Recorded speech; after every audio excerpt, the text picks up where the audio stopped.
Hello friends, welcome back to our channel తాజా jobs info. Friends, ప్రభుత్వ చౌక ధరల దుకాణాల్లో అంటే రేషన్ షాపుల్లో ఖాళీగా ఉన్నటువంటి రేషన్ షాప్ డీలర్స్ ఉద్యోగాల భర్తీ కోసం మనకు అఫీషియల్గా నోటిఫికేషన్ రిలీజ్ చేశారు.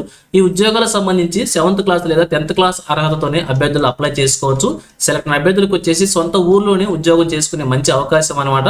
సో మరి మీకు కనుక ఇంట్రెస్ట్ ఉండి ఎలిజిబిలిటీ ఉంటే తప్పకుండా అప్లై చేసి ఒక ఉద్యోగాలు సాధించే ప్రయత్నం చేయవచ్చు. అయితే ఈ నోటిఫికేషన్ ఎక్కడి నుంచి రిలీజ్ అయింది, ఎన్ని ఖాళీలను భర్తీ చేస్తున్నారు, అభ్యర్థులకి కావాల్సినటువంటి ఎలిజిబిలిటీస్ గురించి, అలాగే రిలీజ్ అయినటువంటి నోటిఫికేషన్ యొక్క పూర్తి వివరాలు కూడా చెప్తాను.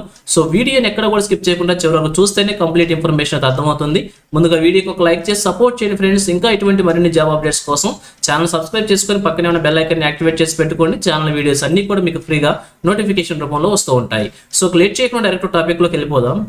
ఫ్రెండ్స్, క్లియర్గా చూడండి, రిలీజ్ అయినటువంటి అఫీషియల్ నోటిఫికేషన్ చూస్తూ ఉన్నాం. ఈ నోటిఫికేషన్ ద్వారా మనకు వచ్చేసి రేషన్ షాప్లో ఉన్నటువంటి రేషన్ షాప్ డీలర్స్ ఉద్యోగాలను భర్తీ చేస్తున్నారన్నమాట. భర్తీ చేసిన ఉద్యోగాలకు సంబంధించి ఏ విధంగా చెక్ చేసుకోవాలో వేకెన్సీస్ గురించి క్లియర్గా చూద్దాం. ఇక్కడ మనం చూసినట్లయితే వేకెన్సీస్ అన్నింటినీ కూడా మనకు టేబుల్ రూపంలో మండలం వారీగా, విలేజ్ వారీగా, ఆ యొక్క రేషన్ షాప్ యొక్క నెంబర్ వారీగా, అలాగే ఈ యొక్క రేషన్ షాప్కి ఏ కేటగిరీ అభ్యర్థులు అప్లై చేసుకోవాలి ఆ కేటగిరీ వారీగా కూడా వేకెన్సీస్ మనకు ప్రొవైడ్ చేశారనమాట. సో మొదటిగా మనం చూసినట్లయితే ఇక్కడ మండలం వచ్చేసి నారాయణపురం మండలంలో వెంకటబావి తండా మధ్యలో ఖాళీగా ఉన్నటువంటి ఒక రేషన్ షాపులో ఈ యొక్క ఉద్యోగాన్ని ఖాళీగా ఉన్నట్లు మెన్షన్ చేశారు. ఆ యొక్క రేషన్ షాపుకు సంబంధించి ఎస్టీ కేటగిరీకి కేటాయించారనమాట. అంటే ఎస్టీ కేటగిరీకి సంబంధించిన అభ్యర్థులు మాత్రమే ఆ యొక్క షాప్కి అప్లై చేసుకోవాల్సి ఉంటుంది డీలర్ పోస్టుకు సంబంధించి. మరి ఏ ఇతర కేటగిరీ అభ్యర్థులు అప్లై చేసుకోవడానికి ఎలిజిబిలిటీ లేదనమాట. ఇక అదేవిధంగా నారాయణపురం మండలంలోనే మరొక షాపుకు సంబంధించి చూసినట్లయితే ఓసీ జనరల్ కేటగిరీకి కేటాయించారు. అందులో ఉమెన్కి కేటాయించారు అనమాట. అంటే ఓపెన్ కేటగిరీలో ఉమెన్ క్యాండిడేట్స్ ఏ కేటగిరీ అభ్యర్థులు అయినా కూడా ఉమెన్ క్యాండిడేట్స్ అందరూ కూడా అప్లై చేసుకుని పోటీ పడవచ్చు. సో ఈ విధంగా ప్రతి పోస్టు సంబంధించి కూడా కేటాయించినటువంటి కేటగిరీ వారీగా అభ్యర్థులు మాత్రమే ఆ యొక్క సెంటర్ సంబంధించి అప్లికేషన్ అయితే అప్లై చేసుకోవాల్సి ఉంటుంది. సో ఈ విధంగా ఈ నోటిఫికేషన్ ద్వారా మనకు వచ్చేసి 30 ఖాళీలను భర్తీ చేస్తున్నారన్నమాట. అంటే 30 రేషన్ షాప్ డీలర్స్ ఉద్యోగాలు భర్తీ చేస్తున్నారు. సో వారికి కావాల్సినటువంటి ఎలిజిబిలిటీస్ గురించి, క్వాలిఫికేషన్స్ గురించి కూడా క్లియర్గా చూద్దాం. సో మొదటగా చూసినట్లయితే ఎలిజిబిలిటీస్ గురించి క్లియర్గా మెన్షన్ చేశారు. సో ఈ ఉద్యోగాలకు సంబంధించి నిరుద్యోగ అభ్యర్థులు అందరూ కూడా అప్లై చేసుకోవచ్చు. మహిళల, పురుషులు అందరూ కూడా మెన్షన్ చేసిన కేటగిరీ వారీగా అప్లికేషన్ అప్లై చేసుకోవచ్చు. అలాగే గ్రామీణ ప్రాంతాల్లో మహిళలచే నిర్వహించబడుతున్నటువంటి గ్రామీణ లేదా పట్టణ ప్రాంతాల్లో మహిళలచే నిర్వహించబడుతున్నటువంటి స్వయం సహాయక బృందాలు SCHG పై ఉన్నటువంటి అభ్యర్థులకి ప్రాముఖ్యత కూడా ఇస్తున్నట్లు క్లియర్గా మెన్షన్ చేశారు. వీరందరూ కూడా ఎలిజిబిలిటీ అనమాట ఈ ఉద్యోగాలకు అప్లై చేసుకోవడానికి. ఇక అలాగే కనీస సాధారణ విద్యార్హత అంటే ఎడ్యుకేషన్ క్వాలిఫికేషన్ వచ్చేసి మినిమం 10th క్లాస్ అర్హతతో భర్తీ చేస్తారన్నమాట. ఒకవేళ 10వ తరగతి సంబంధించిన అభ్యర్థులు కనుక లేనట్లయితే 7వ తరగతి క్వాలిఫై అయిన అభ్యర్థులు కూడా తీసుకునే అవకాశం అయితే ఉంటుంది. కాబట్టి 2 క్వాలిఫికేషన్ అభ్యర్థులు కూడా అప్లై చేసుకోవచ్చు. ఇక అలాగే వీరికి సంబంధించినటువంటి పాస్ట్ హిస్టరీ చూస్తారనమాట. ఇక్కడ వచ్చేసి అర్జీదారులకు సంబంధించినటువంటి నేర చరిత్ర ఉండకూడదని చెప్పి క్లియర్గా మెన్షన్ చేశారు. ఏజ్ లిమిట్ వచ్చేసి 18 సంవత్సరాల నుంచి 40 సంవత్సరాల వరకు మెన్షన్ చేశారు. ఈ నోటిఫికేషన్ డిజైన్ డేట్ ప్రకారం మనం క్యాలిక్యులేట్ చేసుకోవాల్సి ఉంటుంది.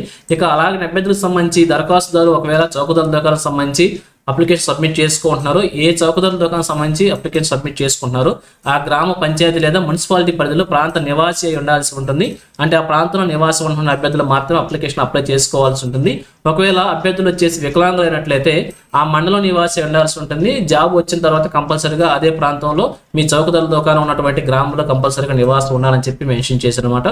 సో మెయిన్గా ప్రాంత నివాసికే ఇంపార్టెన్స్ ఇస్తున్నట్లు మెన్షన్ చేశారనమాట. ఇంకా వీరికే కాకుండా స్వాతంత్ర సమరయోధుల కుటుంబాలకు చెందిన అర్జీదారులకు కూడా ప్రాముఖ్యత ఇస్తారనమాట. అలానే కేవలం మహిళలచే నడపబడుతున్నటువంటి స్వయం సహాయక గ్రూపులకు కూడా ఇంపార్టెన్స్ ఇస్తున్నట్లు మెన్షన్ చేశారనమాట. ఇక చూస్తున్నట్లయితే ఈ నోటిఫికేషన్ వచ్చేసి మనకి తెలంగాణ రాష్ట్రం నుంచి రిలీజ్ కావడం అయితే చూస్తూ ఉన్నాం. తెలంగాణ రాష్ట్రంలో ఉన్నటువంటి యాదాద్రి భువనగిరి జిల్లాలో ఖాళీగా ఉన్నటువంటి భువనగిరి డివిజన్లో ఈ యొక్క రేషన్ షాప్ డీలర్ల ఉద్యోగాలను భర్తీ చేస్తున్నారు అనమాట. సో 30 షాపుల్లో ఖాళీగా ఉన్నటువంటి ఈ యొక్క డీలర్ల ఉద్యోగాల కోసమే నోటిఫికేషన్ రిలీజ్ చేశారు. ఇక అప్లికేషన్ మనం అప్లై చేసుకోవాలనుకుంటే క్లియర్గా మెన్షన్ చేశారు. అప్లికేషన్ వచ్చేసి మనకి స్టార్టింగ్ డేట్ 13/7/2026 నుంచి 27/7/2026 వరకు కూడా అప్లికేషన్స్ మనం సబ్మిట్ చేసుకోవడానికి ఇంపార్టెంట్ డేట్స్గా మెన్షన్ చేశారు. ఈ నెల 27 తారీఖు వరకు కూడా అవకాశం అయితే ఉంటుంది. సో సెలవు దినాల్లో కాకుండా వర్కింగ్ డేస్లో మాత్రమే అప్లికేషన్ సబ్మిట్ చేసుకోవాలని చెప్పి క్లియర్గా మెన్షన్ చేశారు. సో అడ్రస్ కనుక మనం చూసినట్లయితే రెవెన్యూ డివిజనల్ అధికారి కార్యాలయం చౌటప్పల్లో ఉన్నటువంటి ఈ యొక్క అడ్రస్లో అప్లికేషన్ మనం సబ్మిట్ చేసుకోవాల్సి ఉంటుంది. ఉదయం 10:30 గంటల నుంచి సాయంత్రం 5 గంటల వరకు కూడా అవకాశం అయితే ఉంటుంది. సో ఇంట్రెస్ట్ ఉన్నటువంటి క్యాండిడేట్స్ వచ్చేసి మనకి ఇక్కడ చూపించినటువంటి చౌటప్పలో ఉన్నటువంటి రెవెన్యూ డివిజనల్ అధికారి కార్యాలయంలో అప్లికేషన్ సబ్మిట్ చేసి ఈ యొక్క ఉద్యోగం సాధించే ప్రయత్నం చేయవచ్చు. సో ఇది ఫ్రెండ్స్ ఈ నోటిఫికేషన్ గురించి. ఇదే విధంగా తెలంగాణలో ఏ జిల్లా నుంచి చిన్న జాబ్ నోటిఫికేషన్ రిలీజ్ అయినా కానీ వెంటనే మేము ముందుకు తీసుకొస్తుంటాను. సో మన ఛానల్ సబ్స్క్రైబ్ చేసుకుని డైలీ ఫాలో అవుతుండండి. ఎటువంటి అప్డేట్స్ మిస్ అవ్వకుండా ఉండవచ్చు. అలాగే నోటిఫికేషన్ పీడిఎఫ్ వచ్చేసి మన టెలిగ్రామ్ గ్రూప్లో ప్రొవైడ్ చేస్తాను. లింక్ వచ్చేసి వీడియో డిస్క్రిప్షన్లో ప్రొవైడ్ చేస్తాను, అక్కడ నుంచి డౌన్లోడ్ చేసుకోండి. సో ఇది ఫ్రెండ్స్ ఓవరాల్ వీడియో ఇన్ఫర్మేషన్ మీకు నచ్చిందని అనుకుంటున్నాను. మీకు ఎలా అనిపించిందో కింద కామెంట్ సెక్షన్ తెలియజేయండి. ఇంకా మీ ఫ్రెండ్స్కి మీ ఫ్యామిలీ మెంబర్స్ అందరికీ షేర్ చేసి వారికి కూడా తెలియజేయండి. సో ఇన్ఫర్మేషన్ కనుక మీకు నచ్చినట్లయితే తప్పకుండా చిన్న లైక్ చేయడం మాత్రం మర్చిపోవద్దు. Thank you friends for watching. మరొక లేటెస్ట్ వీడియో అయితే మేము ముందుకు వస్తాను. Have a nice day.